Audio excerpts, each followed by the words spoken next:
Coucou tout le monde, on se retrouve pour un nouveau rendez-vous du C'est lundi que lisez-vous, comme toutes les semaines, histoire de faire un petit peu le point sur mes lectures, qu'elles soient passées, présentes ou à venir. Alors j'espère que je vais arriver à gérer en une seule prise, parce qu'avec le petit loulou qui est dans le coin, j'ai réussi à gérer avec Chéri justement, qui me laisse à peu près une vingtaine de minutes, donc normalement il faudrait que la première prise soit la bonne. Mes lectures de la semaine dernière, je vous laissais, j'en avais deux en cours, dont la principale était donc le premier tome de la trilogie Fifty Shades 50 nuances de grès de E.L. James. Voilà, bon, la semaine dernière, j'étais en version numérique. Depuis, je l'ai fini et la version papier a atterri dans ma palle. Voilà, je pense qu'en gros, ça veut dire clairement que j'ai prévu de continuer la trilogie et que voilà, comme je sais qu'en plus, les tomes suivants, je les achèterai en version papier, il fallait que le premier rejoigne ma palle en version concrète. Donc, ce premier tome, que dire. La semaine dernière, je vous disais que c'était très addictif. Ça allait rester jusqu'au bout. J'ai eu beaucoup de mal à le lâcher. Voilà, je crois bien que j'ai fini, je sais plus, mardi soir, mercredi soir. Voilà, j'avais pas super le temps de lire, mais dès que j'avais un petit créneau, il fallait que je reprenne, il fallait que je sache ce qui se passait par la suite. Voilà, mon avis a quand même un petit peu évolué par rapport à la semaine dernière où justement j'en étais à peu près à la moitié.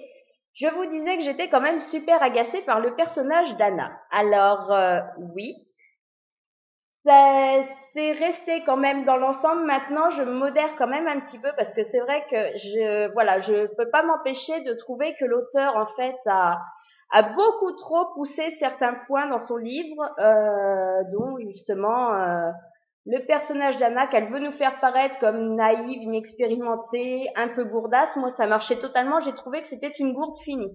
Mais je trouve que finalement, ça sert pas du tout au message enfin, à l'histoire en elle-même. Voilà, elle peut nous sortir un personnage naïf qui connaît pas grand-chose de la vie. Maintenant, est-ce que c'est la peine d'en faire une nénette qui sait même pas marcher sans se péter la tronche tous les 25 mètres? Je suis pas convaincue. Voilà, en voulant en fait forcer le trait, je trouve qu'elle a trop forcé, c'est trop gros. Comme pas mal de choses d'ailleurs dans le livre, des fois les dialogues, voilà, ont beau être cru et la situation l'exige, ça, de toute façon, on va pas nous faire du romantique quand il y en a pas. Ça collerait pas avec le personnage de Christian Grey. Maintenant, des fois, c'est un peu trop, ça vire un petit peu quand même dialogue de téléfilm porno un petit peu bas de gamme.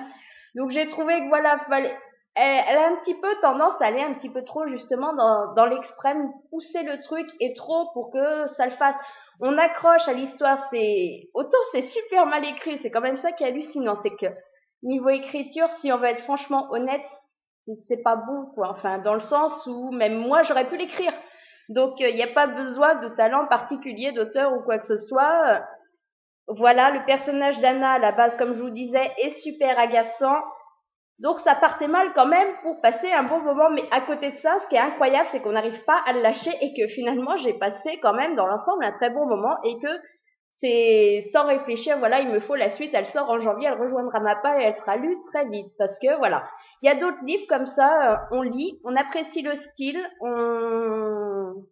voilà l'histoire, on reconnaît les qualités, maintenant on n'accroche pas, là c'est tout l'inverse, on reconnaît que c'est pété de défauts, que ça vaut pas non plus tout l'engouement, tout le blabla qu'il y a autour, mais finalement on passe quand même un bon moment. Donc voilà. Pour ce qui est du excusez-moi, du personnage de Christian Grey. Là par contre ça n'a pas changé. Comme je vous le disais la semaine dernière, c'est vrai que c'est un personnage, il est comme il est. Maintenant moi j'ai adoré parce que dès le début, dès qu'on le rencontre, dès qu'il parle de lui qui se présente, voilà, il joue pas les faux semblants, le mec il est honnête, il balance le truc, ça te plaît, tant mieux, t'acceptes, tu me prends comme je suis, ça te plaît pas, je suis comme ça, je ne changerai pas. Ce côté-là, j'ai adoré. Ce que j'ai moins aimé, donc, c'est le côté un peu gougourde de Dana au début, qui finalement m'a quand même moins embêtée par la suite, parce qu'autant elle m'énervait par ce côté-là au début, autant par la suite, franchement, j'ai eu mal au cœur pour elle, mais d'une force. Voilà, parce que en même temps, je vois qu'elle se retrouve dans des situations où elle n'a pas forcément envie d'être, mais qu'elle n'ose pas dire non. Qu'à côté de ça, c'est voilà, dès qu'elle est pas avec lui, elle passe son temps à chialer, alors que pourtant c'est pas du tout une nénette qui est comme ça à la base. Et finalement, j'ai eu super mal au cœur pour elle parce que je me mettais à sa place, je me disais mais et en même, voilà, on peut comprendre ce côté-là parce qu'elle est tellement, on voit, il y a que lui de toute façon, donc elle fait tout de toute façon pour être avec lui et pour que ça se passe bien. Maintenant, le problème, c'est qu'à côté de ça, elle ose pas donner son avis sur des choses importantes ou même moins importantes. Elle ose pas donner son avis. Quand elle fait quelques traits d'humour, elle est en panique dans les 5 minutes qui suivent au point de se donner quasiment un ulcère de peur que justement Christiane prenne super mal le trait d'humour qu'elle a fait, qu'ils ne comprennent pas, qu'ils décident d'arrêter leur relation là. Enfin, ce côté-là, je l'ai senti super pas bien, la nénette, et ce qui fait qu'à la longue, en fait, ben, j'ai eu plus mal au cœur pour elle qu'elle ne m'a énervée. Voilà. Donc dans l'ensemble, voilà, je vais pas en dire plus, je pense que déjà 5 bonnes minutes c'est bon. Je pense plutôt faire à limite une petite vidéo comparative avec Dévoile-moi qui sort, donc que j'ai lu aussi et qui sort le 7 novembre. Voilà, pour vous dire, parce que pour moi, franchement, les deux livres sont à lire, ils sont mis en concurrence, mais pour moi, c'est, si on se retrouve un peu dans une situation de départ qui est la même, ben après, c'est totalement différent. C'est deux livres que j'ai appréciés pour des raisons totalement différentes. Donc, à la limite, plutôt que de m'étaler 3 plombes ici, je pense que je ferai une petite vidéo à côté qui mettra en avant ce que j'ai aimé, ce que j'ai pas aimé dans chaque, et pourquoi l'une pourrait vous plaire et l'autre pas. Voilà. Donc, j'en reparlerai à ce moment-là. Mais s'il vous tente, franchement, allez-y. Et moi qui comptais par contre être choquée par les scènes, parce que quand on sait qu'on tombe dans du SM, voilà.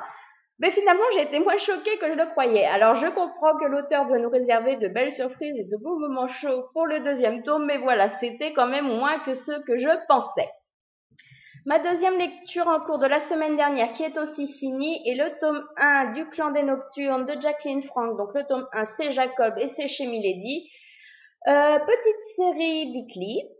Alors Jacob, à la base, donc cette fois on tombe pas dans les vampires, les loups-garous, on tombe dans les démons tout simplement. Voilà,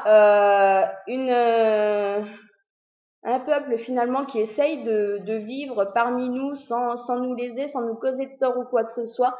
Voilà, tout simplement. Et pour gérer tout ça, ben, finalement, ils ont un exécuteur qui ramène un petit peu dans le droit chemin ceux qui s'en égarent un petit peu et qui gèrent un petit peu tout ce côté-là. Finalement, c'est un petit peu le croque-mitaine des démons. Donc voilà, et c'est notre ami Jacob, alors, qui n'a jamais aimé personne, n'a jamais éprouvé de sentiments. Et au contraire, le problème, c'est qu'en fait, ils ont une lune 2 fois par an qui leur joue un petit peu sur les hormones et qui a tendance à leur faire péter un plomb. Et à ce moment-là, lui, il est pété de boulot parce qu'en fait, il y a pas mal de monde qu'il faut qu'il ramène dans le droit chemin. Et quand il a pas eu le temps, que c'est trop tard, que les démons ont royal pété un plomb, il est carrément obligé de les exécuter. Donc voilà pour la base un petit peu. Donc le jeune homme est quand même, on s'en rend assez vite compte, voilà un petit peu un mercenaire tout ça, mais à côté de ça, ben finalement il est vachement isolé.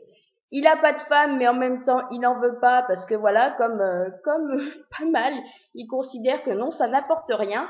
Et voilà, jusqu'au jour où il rencontre donc sa belle, je ne sais plus comment elle s'appelle.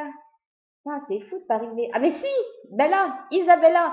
D'ailleurs, qui m'a posé un souci justement ces petits prénoms au début parce que j'ai vraiment eu l'impression qu'en fait l'auteur avait du mal à avoir accepté le final de Twilight et que donc Bella choisisse Edward à la place de Jacob. Donc elle s'est refaite une petite histoire où Bella et Jacob finissent ensemble, ils sont heureux, tout va bien dans le meilleur des mondes, voilà, l'amour fou. Donc voilà, c'est vrai que pendant les 100 premières pages, j'ai eu beaucoup de mal à passer outre les prénoms. C'est vrai que quand il appelait Isabella encore, ça passait, mais alors quand il était en train de lui faire un speech de romantique de malade à la Jacob de Twilight et qu'en plus il l'appelle Bella dans la phrase, non, moi, ça me faisait plus rire qu'autre chose et c'est vrai que j'étais pas trop dans l'ambiance de ce tome-là.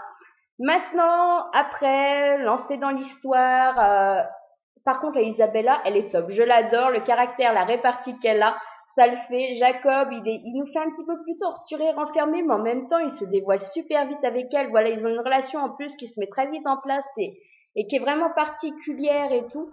Un univers encore nouveau, un petit peu par rapport à ce qu'on connaît, qui passe très bien. Ben ma foi, dans l'ensemble quand même, passé un très très bon moment. C'est pas un coup de cœur non plus, mais c'est une très bonne découverte et je suis très contente que le tome 2 soit déjà dans ma palle puisque je pense que je l'entamerai par la suite assez vite. Donc le tome 2, c'est Gaydon qu'on rencontre d'ailleurs dans ce tome-là et qu'on a envie de connaître finalement plus parce qu'on nous parle de son passé un petit peu difficile, mais sans plus. On sait pas plus que ça ce qui s'est vraiment passé et à quel niveau ça l'a vraiment perturbé. Donc j'ai vraiment hâte de tester le tome 2. Mes lectures en cours, j'en ai deux. Comme prévu, enfin voilà, j'avais commencé à le sortir au mois de juin pour l'entamer. Je l'ai ressorti en juillet, je l'ai ressorti en août. Il me semble que j'ai tenté de le ressortir début septembre. Ben voilà, fin octobre, Fablehaven 3, Le fléau de l'ombre de Brandon Mull, c'est chez Nathan. Ça y est, je l'ai sorti et je l'ai entamé et même bien puisque j'en suis rendue à 40%. Et pour l'instant, ça passe bien. Alors, ce qui fait qu'en fait, je le sortais souvent et que je le rangeais aussi sec souvent. C'est une série, voilà, un petit peu particulière. Il y a beaucoup de monde qui adore. Maintenant, je fais pas vraiment partie de cette catégorie-là. J'adore pas.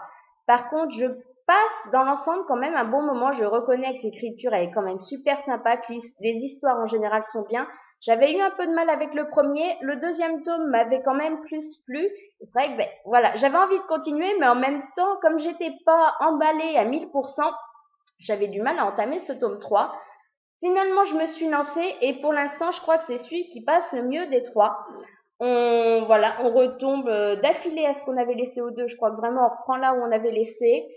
Par contre, je sais pas. Pour l'instant, dans cette première partie, en tout cas, j'ai l'impression que c'est plus sombre quand même que l'étaient les tomes précédents, quoi. Surtout le tome 1 qui était quand même gentillé pour nous présenter un petit peu tout ça. Bon, hormis voilà, quand ça se barrait un petit peu mal et puis que les gentils faits devenaient de méchants, je sais plus quoi, comme ils appellent ça, de méchantes fées, on va dire, voilà, tous ces côtés-là un petit peu spéciaux, mais autrement, ça restait quand même super gentillé, et là, c'est vrai que l'intrigue devient peut-être un petit peu plus sombre et que moi, au contraire, ça me captive plus, ça passe très bien. Donc voilà, j'ai hâte de m'y replonger, mais pour l'instant, ça se lit très très bien et je suis même agréablement surprise.